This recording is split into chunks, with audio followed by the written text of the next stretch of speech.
How's it going, guys? It's STYX here, and welcome to my very first best countries to play as a beginner in War Thunder in 2026. Now, the very first country that we're going to start off with is France. Now, some people will tell you that France has a very, very bad start, which they will not be wrong about. They are very much correct about France having a very, very rough start. Now, here's a counter to that. Once you get past rank 1 to rank 2 into rank 3, you start to understand how France plays. They play as a aggressive slash haul down country. Now, what does that mean? They have a lot of tanks that are light tanks, which move faster than your normal medium to heavy tank, which go anywhere from 26 to even 36 miles per hour, which is still pretty fast for a tank, but still are considered medium to heavy tanks in those vicinities. Now, the reason why I say France is a really, really good country to start out with, anyone who's getting into War Thunder, is because of three things. One, solid shot. Two, shot placement. And three, you understand how you position yourself to become the most effective person on your team. Now, a lot of people will say that for Japan, Germany, China, and even Italy. But France is notorious for being the best for people who want to learn the quickest way on how to play tanks and how to one-shot people, basically. Now for the next country, we have Sweden. Sweden is for the weirdos, but to be honest with you, being one of the weirdos, Sweden has taught me by far how to become the best player in War Thunder. Now, the reason being is because you start out with very aggressive tanks that are kind of built around playful understanding of terrain and basically build whatever you want to basically learn faster. Basically learn faster from failing with these very monstrous kind of contraptions that they've built, but that has also placed them in a very, very good spot as one of the best countries in the game right now. I will say there are some issues with a lot of these tanks, which is considered to be being tracked. Is basically if you come on even a side, you can literally shoot the side and it basically kills everyone in the tank if you get a good enough shot on the side, even like this. You basically kill everyone in the tank and you're pretty much screwed. Now, you're not going to get those types of shots all the time. You're going to get them probably 5 in 10 games. I don't know. If your aim is really good in the game, you'll probably get it every single time. But don't be afraid to experiment with your shots and your placement for the country because it rewards players who do that. Of course, you already know this. The next country I'm going to be talking about is Japan. Now, I'm going to go into a little rant about Japan because one thing that I found out playing this nation are a couple of big changes that not a lot of people see or care to kind of dig into the understanding of Japan. Now, you'll see that a lot of vehicles that Japan has very low pen but very high explosive mass for most of their rounds within the rank 1 area. I think the Chaiha, the Ho 1, and then the Kamai, and then the Kini. These all have low penetration. Okay, except for the Kini. They all have low penetration, but very, very high explosive mass.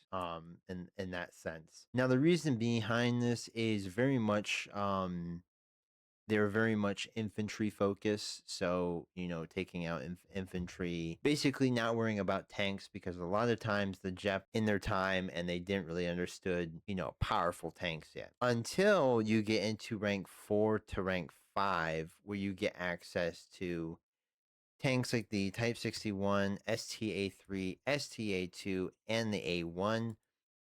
All great tanks, all basically solid shot tanks. Really, really good rounds.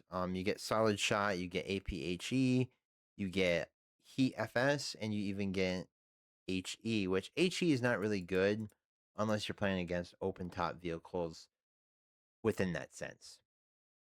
Now, the next thing that we're going to talk about here is going to be their top tier, or rank 7 to rank 8, which is basically their top tier.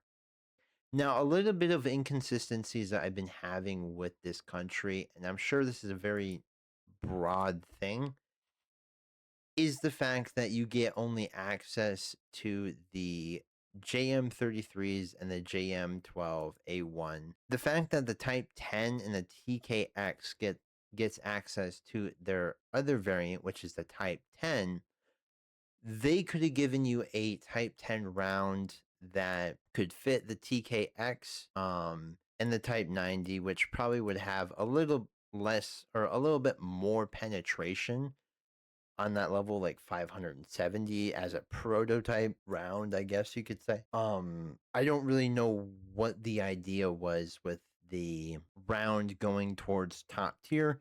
I could understand kind of that thing to grind for instead of just being given it and then being able to smoke everyone in a 1,000-meter radius. The last thing to talk about is the BM Oplet T. Now, the BM Oplet T, in my opinion, is probably Japan's worst move, but also their best move. I'm going to give you the two reasons why. One, you are using a Ukrainian T84 with a really good backup, because most T72s, T80s, or T90s don't have a good reverse gear, but they do have a good engine and a good reverse gear right now for the BM Oplet, aka the T84. And it has really good reverse gear, and it has a really good gun on it. The only issue that this tank has, and it's very notorious for this, is the driver hatch being able to get penetrated by BMPT, yeah. And they can just pen right through that if they just send enough rounds down that way. And they can even hit up here too, which people are like, oh, that's impossible. But it's not impossible when they hit the commander site or whatever else they can hit. In my opinion, Japan is not a bad pick. Japan will teach you how to be very, very aggressive within terms of how the country plays out and how the country can basically recover itself as being a somewhat decent nation. Now, for those that do watch my stream, you guys know that I'm a very notorious big Russian hater.